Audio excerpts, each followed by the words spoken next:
द्रौपदी स्वयंवर के बारे में हम सब ने सुना है।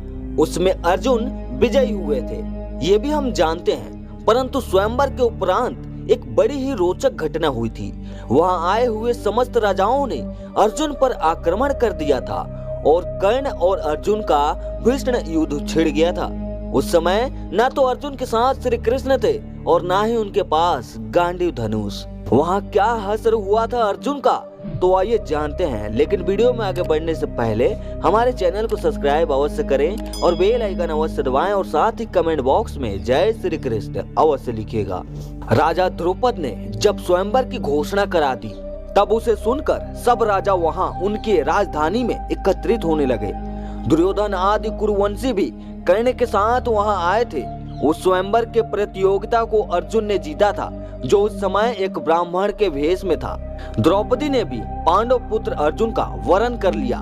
जब अर्जुन उस स्वयंवर सभा में द्रौपदी को जीतकर रंग भूमि से बाहर निकले, राजा द्रौपद उस ब्राह्मण को कन्या देना चाहते हैं। ये जानकर उस समय राजाओं को बड़ा क्रोध हुआ और वे एक दूसरे को देखकर कहने लगे, अरे देखो तो सही, ये राजा द्रौपद यहाँ एकत्रित हुए हम लोगों को तिनके की तरह तुच्छ समझकर हमारा उल्लंघन करके अपनी कन्या का विवाह एक ब्राह्मण के साथ करना चाहता है। अतः हम लोग इस दुरात्मा को मार डाले, क्योंकि ये हमें कुछ नहीं समझ रहा है। राजाओं से द्वेष करने वाले इस दुराचारी को पुत्र सहित मार डाले।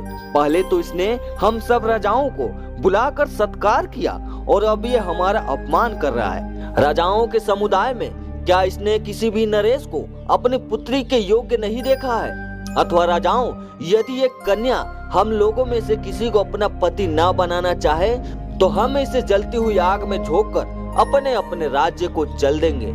ये कहकर श्रेष्ठ गोपाल हाथों में अस्त्र शस्त्र लिए द्रौपद को मारने की इच्छा से उनकी ओर वेग से दौड़े। और उन सब बहुत से राजाओं को क्रोध में भरकर धनुष लिए आते देख द्रौपद अत्यंत भयभीत हो ब्राह्मणों की शरण में गए। उन नरेश को वेग से आते देख भीम और अर्जुन उनका सामना करने के लिए आगे आ गए। तब अमरस में भरे हुए वे सभी नरेश अर्जुन और भीमसेन को मारने के लिए उन पर टूट पड़े।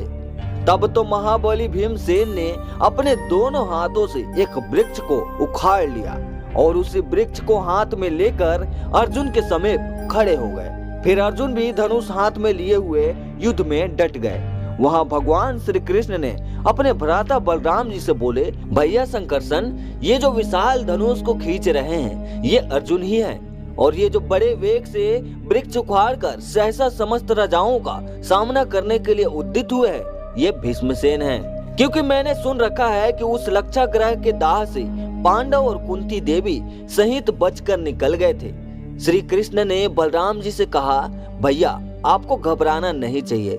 यदि बहुत से देवता और असुर भी एकत्रित हो जाए, तो भी भीम के छोटे भाई कुंती कुमार अर्जुन उन सब के साथ अकेले ही युद्ध करने में समर्थ हैं। फिर इन मानव भूपालों पर विजय पाना कौन सी बड़ी बात है। उस समय वे श्रेष्ठ ब्राह्मण अर्जुन से कहने लगे, तुम डरना नहीं, हम सब लोग तुम्हारी ओर से शत्रुओं के साथ युद्ध करेंगे।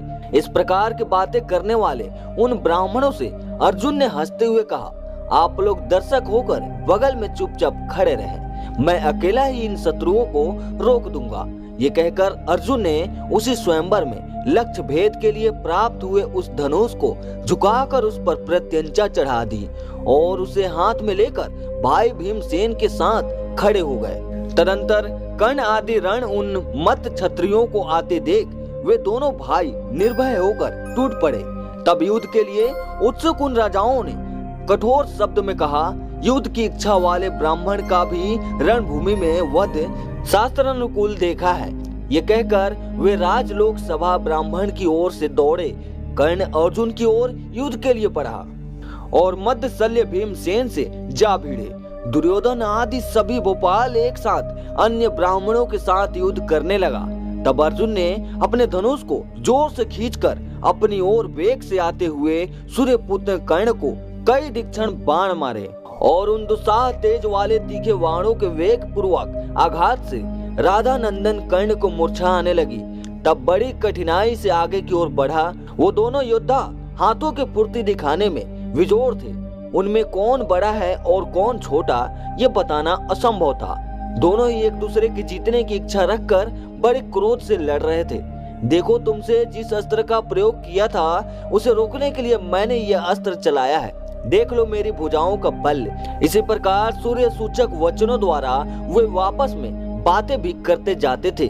तदंतर अर्जुन के बाहुबल की इस पृथ्वी पर किसी की भी क्षमता नहीं है। ये जानकर सूर्य पुत्र कर्ण अत्यंत क्रोध पूर्वक जमकर युद्ध करने लगा।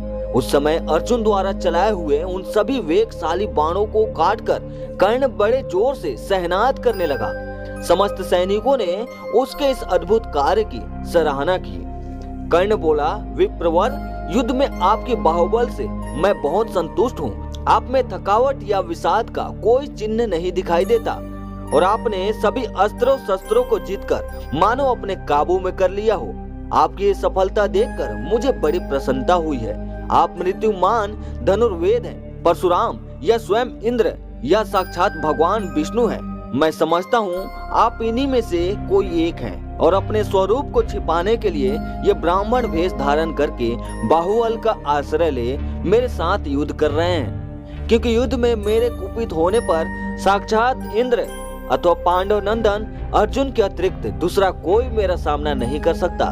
कर्ण के ऐसा कहने पर अर्जुन ने उसे इसी प्रकार उत्तर दिया, कर्ण, ना तो मैं धनुर्वेद हूँ और ना ही मैं प्रतापी परशुराम, मैं तो एक ब्राह्मण हूँ। गुरु का उपदेश पाकर ब्रह्मास्त्र तथा इंद्रास्त्र दोनों में पारंगत हो गया हूँ। वीर, आज मैं तुम्हें युद्ध में जीतने के लिए खड़ा हूँ। तुम भी स्थिरता पूर्वक खड़े रहो। अर्जुन की ये बातें सुनकर महारथी कर्ण ब्राह्मण तेज को अजय मानते हुए उस समय युद्ध छोड़कर हट गया।